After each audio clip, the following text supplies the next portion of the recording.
Assalamualaikum warahmatullahi wabarakatuh. Rabbi shrahli sadri wa yassirli amri wahlul 'uqdatam min lisani yafqahu qawli. Alhamdulillahirabbil alamin. Semoga kalian semua dalam keadaan sehat ya kawan. Bismillahirrahmanirrahim. Mari kita sama-sama belajar tentang isi kandungan dari surat Al-Fatihah. Sebagian ulama berpendapat bahwa ayat Iyyaka na'budu wa iyyaka nasta'in, yang artinya hanya Engkaulah yang kami sembah dan hanya kepada Engkaulah kami memohon pertolongan. Quran Surat Al-Fatihah ayat kelima. Ayat ini memiliki maksud yang menyeluruh, yaitu urusan dunia dan agama. Nabi Shallallahu Alaihi Wasallam bersabda, "Demi Zat yang nyawaku berada di tangannya, surat seperti ini tidak pernah diturunkan di dalam kitab sebelumnya, baik di dalam Taurat, Injil, Zabur, juga tidak terdapat selain dalam Al-Quran."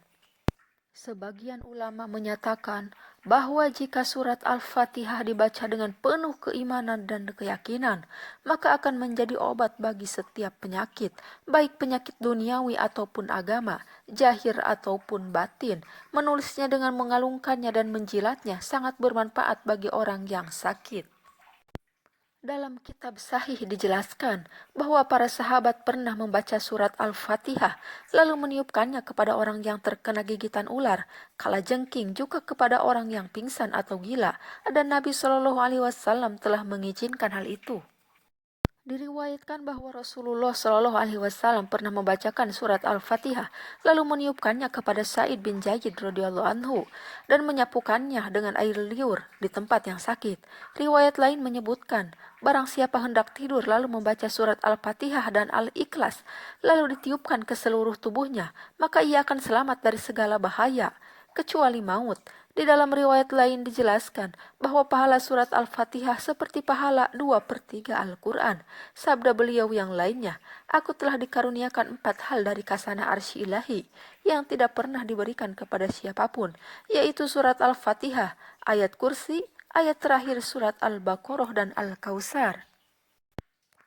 Dari Hasan Basri rahimatullah, Nabi Shallallahu Alaihi Wasallam bersabda, barang siapa membaca surat Al-Fatihah seolah-olah membaca Taurat, Zabur, Injil, dan Al-Quran yang mulia. Sebuah hadis riwayat menyebutkan bahwa iblis menangis kesal dan menaburkan debu di atas kepalanya ketika terjadi 4 peristiwa. 1. Ketika ia dikutuk. 2. Ketika ia dibuang dari langit ke bumi. 3. Ketika Rasulullah Shallallahu Alaihi Wasallam diangkat menjadi nabi. Dan keempat, ketika surat Al-Fatihah diturunkan. Asy-Syafi'i rahimatullah meriwayatkan bahwa seorang telah mendatanginya dan mengeluhkan pinggangnya yang terasa sakit. Asy-Syafi'i rahimatullah berkata, bacalah asasul Quran lalu tiupkanlah ke tempat yang sakit. Orang itu bertanya, apakah asasul Quran itu? Jawab Asy-Syafi'i rahimatullah, surat Al-Fatihah. Dijelaskan dalam kitab Al-Muzarab bahwa amalan para ulama adalah menjadikan Al-Fatihah sebagai ismu azam. Untuk tujuan apa saja, Al-Fatihah dapat dibaca dengan 2 cara. 1. Membaca surat Al-Fatihah di antara sholat sunnah subuh dan fardu subuh dengan menyatukan antara mim dari Bismillahirrahmanirrahim dengan lam dari Alhamdulillah sebanyak 41 kali selama 40 hari. Insya Allah keinginannya akan terkabul.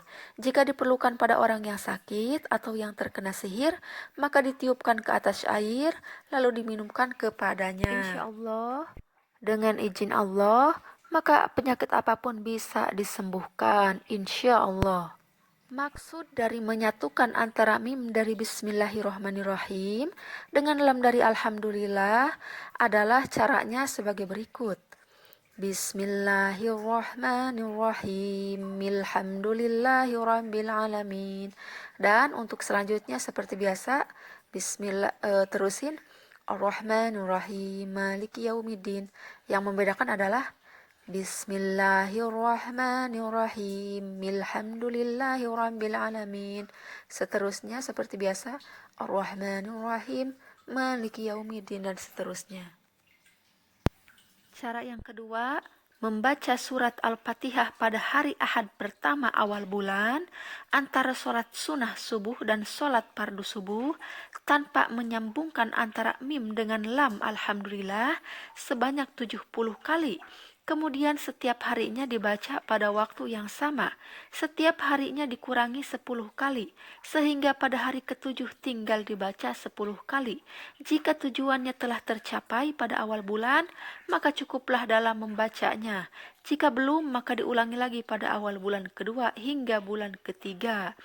Lalu tulislah Al-Fatihah di mangkuk porselen atau tembikar dengan air mawar, kasturi dan minyak ja'faran. Diberi air lalu diminumkan kepada si sakit selama 40 hari. Ini mujarab untuk menyembuhkan penyakit yang sudah lama. Sedangkan untuk sakit gigi, sakit kepala, dan sakit perut, cukup dengan 7 kali membaca surat Al-Fatihah, lalu ditiupkan ke tempat yang sakit. Semua ini dikutip dengan ringkas dari kitab Majhahirul Haq. Di dalam Sahih Muslim disebutkan dari Ibnu Abbas radhiyallahu anhuma bahwa Nabi Shallallahu alaihi wasallam bersabda, ada satu pintu langit pada hari ini terbuka yang sebelumnya belum pernah terbuka, dan dari pintu itu keluar malaikat-malaikat. Lanjut Nabi Shallallahu alaihi wasallam, turun malaikat yang sebelumnya belum pernah turun. Malaikat berkata, aku memberimu kabar gembira mengenai dua nur yang diberikan kepadamu, yang sebelum hari ini belum pernah diberikan kepada siapapun. Pertama, surat Al-Fatihah, dan kedua, akhir surat Al-Baqarah. Kedua surah ini disebut sebagai nur karena pada hari kiamat, keduanya akan berjalan menerangi jalan di hadapan para pembacanya. Alhamdulillahirrahmanirrahim. Sekian kawan-kawanku ya. Apabila ada kekurangan, kalian bisa tanyakan lewat komentar apabila kurang jelas juga. Wassalamualaikum warahmatullahi wabarakatuh.